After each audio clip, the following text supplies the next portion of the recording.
pemirsa, Anda menyaksikan Kilas Nusantara siang pukul 13.00. Ada 3 informasi terbaru yang akan kami sajikan seputar vaksinasi, penanganan bencana erupsi Semeru, dan kabar budaya. Pemirsa, Menteri Keuangan Sri Mulyani Indrawati mendorong agar negara-negara G20 dapat menyelaraskan kebijakan pemulihan ekonomi global. Salah satunya dengan mewujudkan pemerataan akses vaksinasi COVID-19 di seluruh dunia.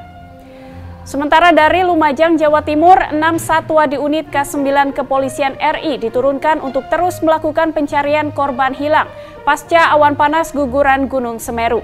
Aktivitas vulkanologi Semeru yang fluktuatif menjadi kendala dalam upaya pencarian ini. Lalu kita beralih ke kabar budaya. Kota Batam kembali menggelorakan pertunjukan seni dan budaya lewat kenduri seni Melayu. Acara akbar yang sudah digelar selama 23 tahun ini sempat redup akibat pandemi. Dan berikut tayangan selengkapnya. Kita juga harus melihat faktor awalnya yang menyebabkan pemulihan. Menteri Keuangan Sri Mulyani Indrawati meminta agar negara G20 dapat menyelaraskan kebijakan yang dikeluarkan dalam rangka pemulihan ekonomi global. Dalam konferensi pers kick-off presidensi G20 Indonesia yang berlangsung di Nusa Dua Bali Kamis 9 Desember, Menkyu mengatakan saat ini dunia memiliki beberapa tantangan pemulihan dampak pandemi yang berpengaruh besar terhadap pulihnya ekonomi global, salah satunya adalah akses vaksin yang tidak merata. Menkyu menyebut rata-rata realisasi ketersediaan dosis vaksin di negara maju mencapai 80% dari total penduduk. Sementara negara miskin aksesnya belum merata atau masih cukup minim. Padahal seharusnya produksi vaksin COVID-19 secara global bisa diperuntukkan vaksinasi bagi 80% penduduk dunia. Unevenness recovery karena ada hubungannya dengan vaksinasi yang tidak merata. Jadi ada masalah health-nya. Maka kita juga bicara tadi, sambil kita bicara tentang exit policy-nya terutama dari sisi stand kebijakan fiskal dan moneter, kita juga harus melihat faktor awalnya yang menyebabkan pemulihan itu tidak merata, yaitu tadi masalah vaksinasi dan akses vaksin dan juga masalah kesehatan. Menkyu menambahkan presidensi G20 Indonesia akan berusaha mewujudkan vaksinasi yang merata, selain juga percepatan digitalisasi serta mengarahkan koordinasi kebijakan global terkait pembiayaan perubahan iklim. Ia memastikan Indonesia bertekad mengatasi tantangan global tersebut dengan mencari solusi terbaik, memastikan semua negara pulih bersama, serta mendorong reformasi kebijakan yang mendukung pertumbuhan ekonomi lebih kuat, berkelanjutan, seimbang, dan inklusif, sesuai dengan tema Presidensi Indonesia. Tim Kantor Berita Antara mewartakan. Bisa mendukung recovery dan bisa terkoordinasi.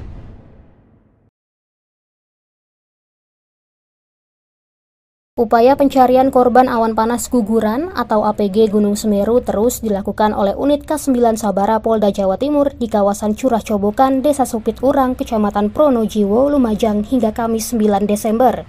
Sebanyak 6 anjing pelacak dikerahkan untuk memperkuat tim SAR gabungan dalam pencarian korban yang hingga saat ini masih belum ditemukan berdasar catatan pihak Satgas Penanggulangan Bencana Alam APG Gunung Semeru.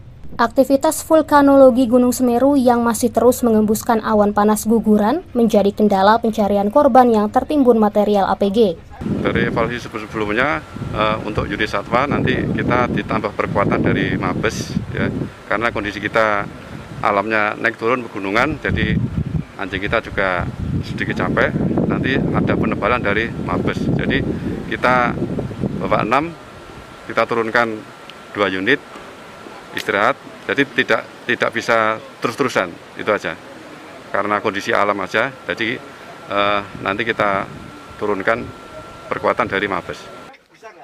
Berdasarkan data Badan Nasional Penanggulangan Bencana atau BNPB, korban APG Semeru 2021 per 9 Desember tercatat berjumlah 43 orang tewas akibat bencana alam tersebut. Dari Lumajang, Jawa Timur, Hamka Agung, Kantor Berita Antara mewartakan.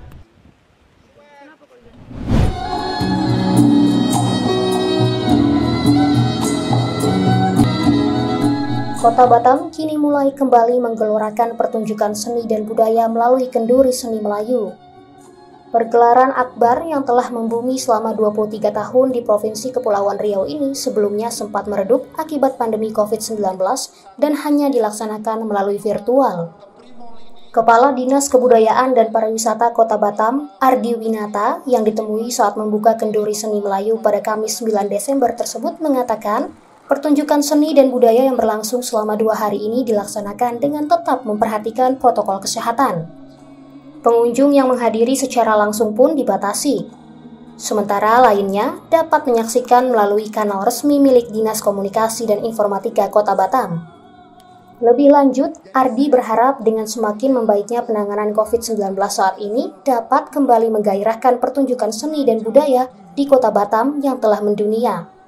Sebagaimana kenduri seni Melayu yang rutin dilaksanakan setiap tahunnya dalam rangka menyambut hari jadi Kota Batam ini seringkali dikunjungi dan menjadi perhatian wisatawan dari belahan dunia lainnya. Karena berbudaya, berseni itu adalah rasa, ya. Ibaratkan kalau seniman budaya, yang penting ada panggungnya, begitu. Ada tempat mereka mengekspresikan diri. Soal ditonton tidak ditonton itu soal nomor 2. Itu yang paling luar biasa, dan tidak ada satupun panggung yang di Batam ini yang tidak ditonton. Kenduri Seni Melayu merupakan agenda budaya tahunan yang menjadi ajang silaturahmi budayawan Melayu. Persembahan istimewa yang bisa terselenggara berkat kerjasama dengan Kementerian Pariwisata dan Ekonomi Kreatif ini diharapkan dapat terus melestarikan dan mengenalkan keunikan budaya Melayu maupun Nusantara. Dari Batam, Kepulauan Riau, Pradana Putra Tampi, Kantor Berita Antara, mewartakan.